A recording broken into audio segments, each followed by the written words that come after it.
Bonjour tout le monde, donc de retour sur la chaîne de l'art du sprint en binôme. Donc la dernière fois que vous nous avez vu, c'était un peu un cas particulier, on présentait chacun notre tour pour que la personne a pu suivre la caméra.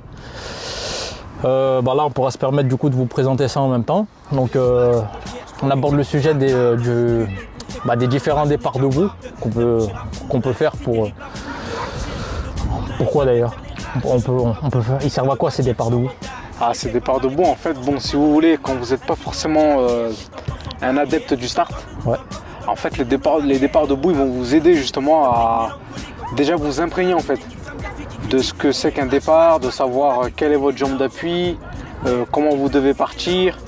Et à travers ça, en fait, plus vous allez en faire, plus vous allez en fait être à l'aise pour comprendre le mécanisme du starting block. Ouais.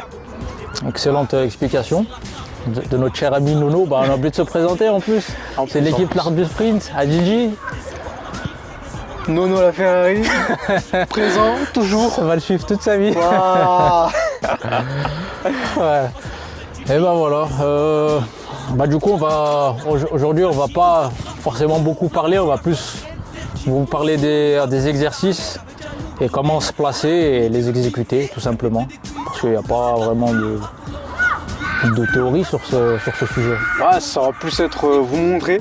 Comme ça, dès que vous aurez vu et que vous aurez compris, à travers ça, vous avez juste à mettre en application et essayer derrière de voir ce qui vous convient le mieux, ce qui vous convient le moins et trier rapidement et prendre ce qui vous intéresse le plus, tout simplement.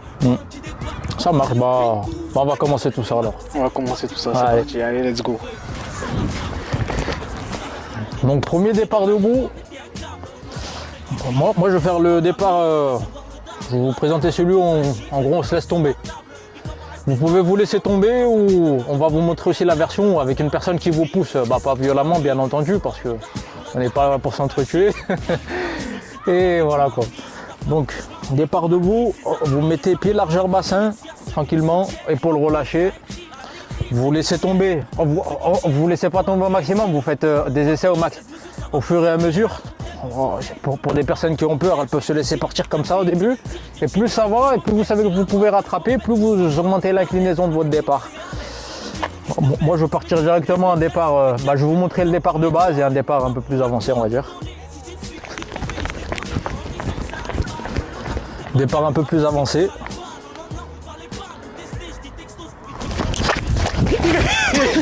Ça va.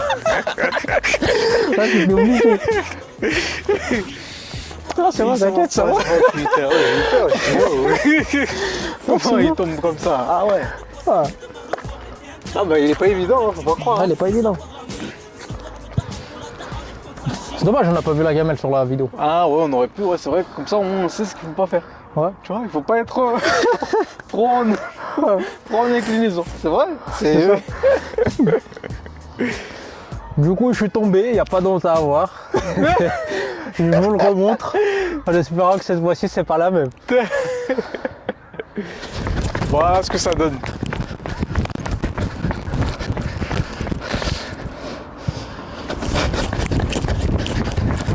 Donc pour moi, c'est départ en 3 points. C'est comme ça que vous dites, monsieur Adjidji? Ouais, 3 points. Ouais. 3 points. Je me posais la question parce que peut-être que j'avais oublié entre temps.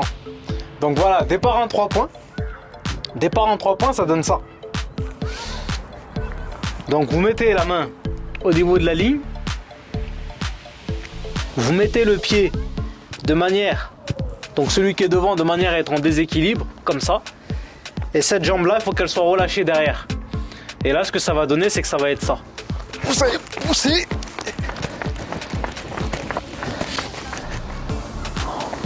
Troisième type de départ, jambes balancier. C'est peut-être un peu flou, ce qui est normal. Votre buste il va se pencher en avant et votre jambe elle va aller chercher derrière. Et la jambe qui va chercher derrière, c'est celle qui se trouve derrière dans votre start. Après, si vous voulez travailler les deux jambes, vous pouvez. Mais de préférence, essayez de rester sur la même jambe qui... En gros, la première qui doit chercher la première foulée le plus de vitesse possible.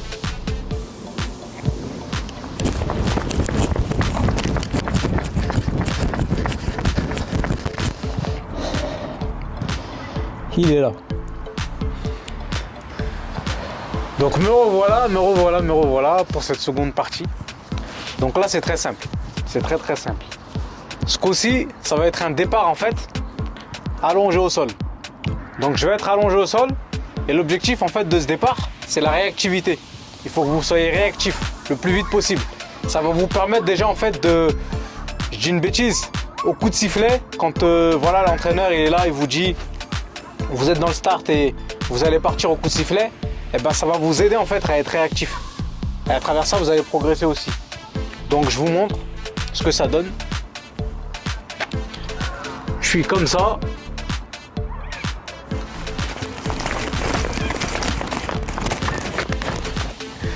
Bien entendu, on ne peut pas éviter les classiques. Départ debout. 2 points. Une jambe alignée avec le bassin parce que forcément, en gros, si vous mettez vos bassins trop devant, vous tombez. Trop en arrière, vous êtes... en gros, la gravité derrière, elle vous rattrape. Donc, votre bassin, ou plutôt la hanche, alignée avec votre pointe de pied ou le centre du pied, peu importe. Et la jambe derrière qui va venir pousser. Qui va venir pousser et chercher directement l'amplitude avec la vitesse. Et souvent quand votre pied derrière il est mal placé et vous êtes pressé de partir avant une personne qui donne un départ, un coach ou un ami, et ben vous allez créer des déséquilibres tout seul. Et ça, il faut savoir le gérer aussi. Donc déjà, vous avez la jambe, le bras droit au niveau de votre tête, parce que trop loin vous allez tomber devant et ainsi de suite. Donc ça, vous allez le voir au fur et à mesure. Donc pour faire simple,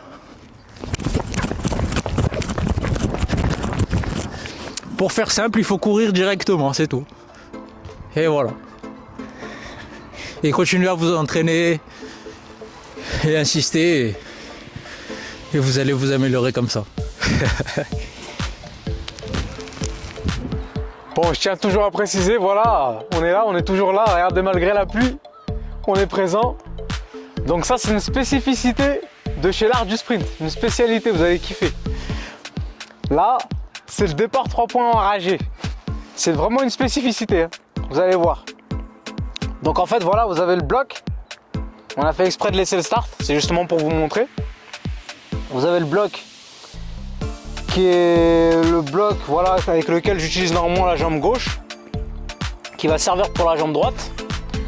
Et ce qui va se passer, c'est que je vais positionner mon pied et après il faut que je me mette le plus à l'aise possible au niveau de mon pied à l'avant. Donc là je suis pas trop mal. Vous vous mettez en déséquilibre sans trop exagérer, sinon vous risquez de tomber. Et par la suite, ce qui va se passer, c'est que je pousse.